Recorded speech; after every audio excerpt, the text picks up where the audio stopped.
Hello అండి. ఇవాళ చెప్పబోయే కథ పేరు ఆడపిల్ల. ఈ కథని రచించిన వారు గీతా గారు.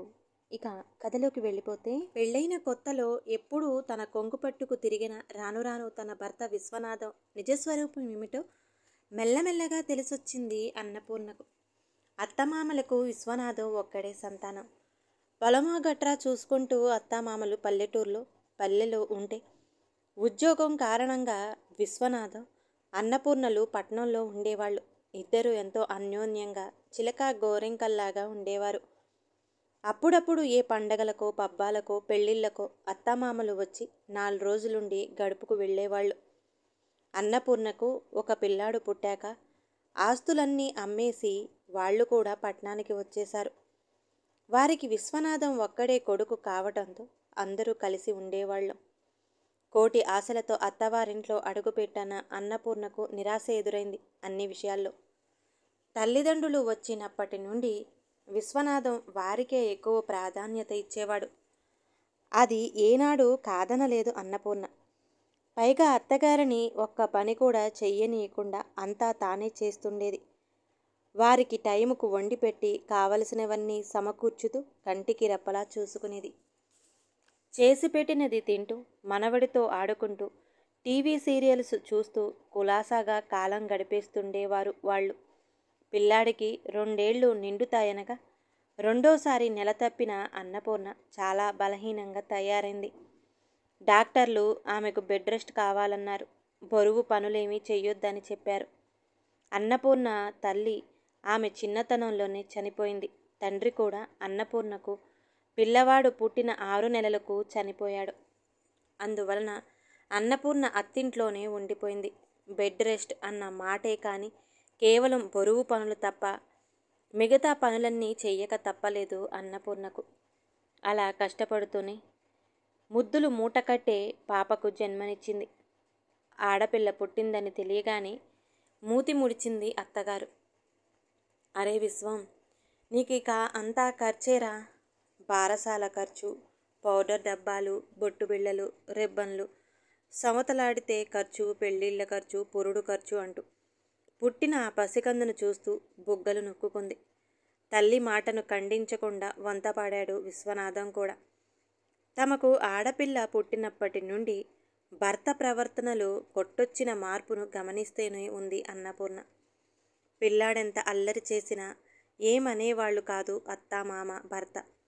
చంటిది పాల కోసం ఏడ్చినా చిరాకు పడేవారు. లోకంలో ఇటువంటి వారు కూడా ఉంటారా అని అందరూ ముక్కును వేలేసుకునేటట్లు ఆ పసిదానికి బారసాల కూడా జరిపించలేదు వాళ్ళు. విలవలలాడింది అన్నపూర్ణ మనసు. దుఃఖాన్ని దిగమింగుకొని తనే ఆ పిల్లకు విద్య అని పేరు పెట్టుకుంది. దుఃఖాన్ని దిగమింగుకొని విశ్వనాథం కొడుకుని డొనేషన్ కట్టి వచ్చి మంచి స్కూల్లో జాయిన్ చేశాడు. కూతురిని దగ్గరలో ఉన్న మామూలు స్కూల్లో చేర్పించాడు. BA వరకు చదువుకున్న అన్నపూర్ణ పిల్లలిద్దరూ కాస్త ఊహ తెలిసి స్కూలుకు వెళ్ళడంతో తనకి ఊరికే ఉండటం ఎందుకని విద్య చదువుతున్న స్కూల్లోనే టీచర్గా చేరింది. మంచి స్కూల్లో చదివే కొడుకు నామమాత్రపు మార్కులతో పాస్ అవుతూ వస్తే విద్య అన్ని తరగతుల్లోనూ ప్రథమురాలిగా వచ్చేది. కొడుకు ఇంటర్ పాస్ అయితే విద్య 10th క్లాస్లో A గ్రేడ్లో మార్కులు సంపాదించింది. ఇంజనీరింగ్లో చేరటానికి ఎంసెట్లో కొడుక్కి మంచి ర్యాంకు రాకక మంచి కాలేజీలో సీటు కోసం దాచి ఉంచిన డబ్బంతా తెచ్చి కొడుకుని ఇంజనీరింగ్ కాలేజీలో చేర్పించాడు. కూతురికి చదువెందుకని చదువుకున్నది చాలని ఏదో సంబంధం చూసి ముడిపెడదాము అనుకున్నాడు. కానీ తాను కూడా ఉద్యోగం చేస్తున్నానని, విద్యను తానే చదివించుకుంటానని అన్నపూర్ణ పట్టుబట్టడంతో చేసేది లేక ఊరుకున్నాడు. కాలక్రమేణా కొడుక్కి ఉద్యోగం రావటం, విశ్వనాథం అనారోగ్యం కారణంగా వాలంటరీ రిటైర్మెంట్ తీసుకోవడం, అతడు వాలంటరీ రిటైర్మెంట్ తీసుకునే ముందు అన్నపూర్ణ అత్తగారు మామగారు కాలం చేయడం జరిగిపోయాయి.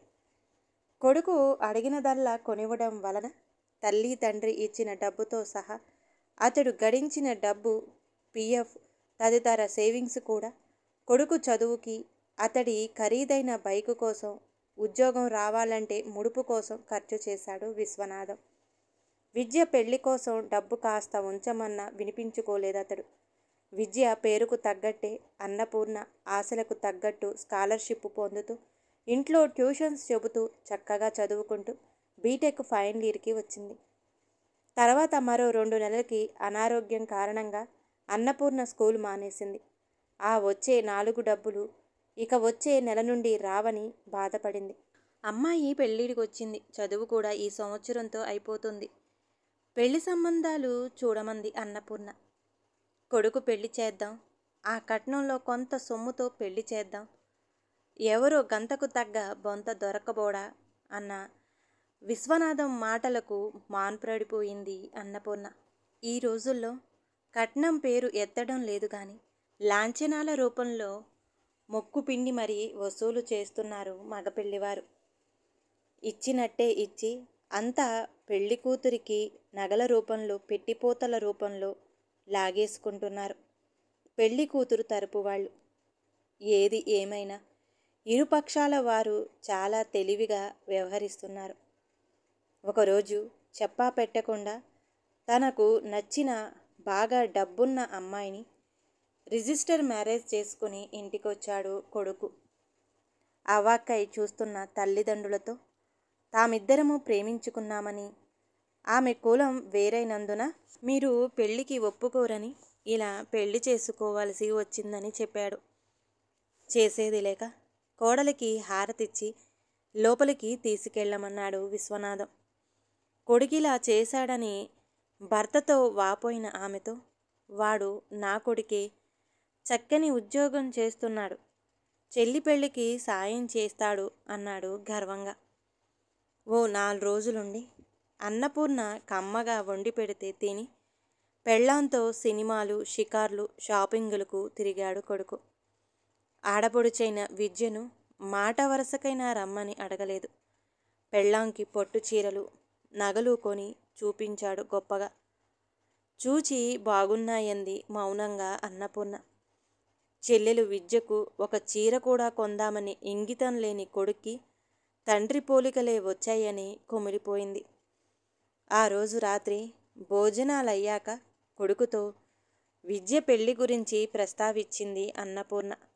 అతడు తల్లితో తనొక పెద్ద అపార్ట్మెంటు కోసం లోను తీసుకున్నానని, ఫ్లాటు రెడీ అవుతుందని, తన జీవితంలో చాలా వరకు లోను కటింగ్కే పోతుందని, తను విద్య పెళ్లికి ఏ విధంగానూ సాయం చెయ్యలేనని కరాఖండిగా తేల్చి చెప్పాడు.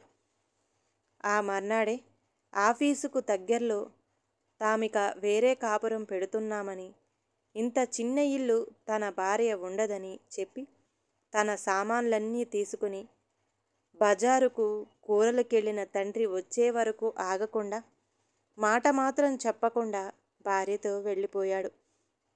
కన్నీరు పెట్టుకుంటూ కూర్చుండిపోయింది అన్నపూర్ణ. భర్తకొచ్చే పెన్షన్ డబ్బులు తమ ముగ్గురికి 4,000 నోట్లో పోవడానికే సరిపోతాయి. ఇక రోగాలు, రుష్టులు, మందు మాకులకు ఎలా అనుకుంటూ దిగులు పడిపోయింది. అప్పుడే బజారు నుండి తిరిగొచ్చిన విశ్వనాథం జరిగింది తెలుసుకుని కుప్పకూలిపోయాడు. గుండెల్లో నొప్పిని గిలగిలలాడుతున్నాడు. ఇంతలో కాలేజీ నుండి విద్య వచ్చింది.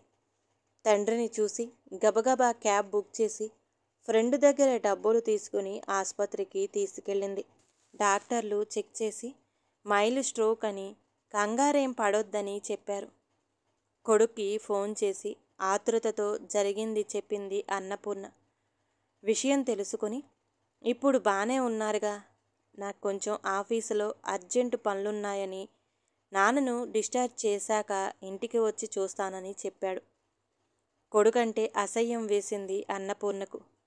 ఇంతలో విద్య తండ్రికి కావలసిన మందులు, జ్యూసు తెచ్చింది.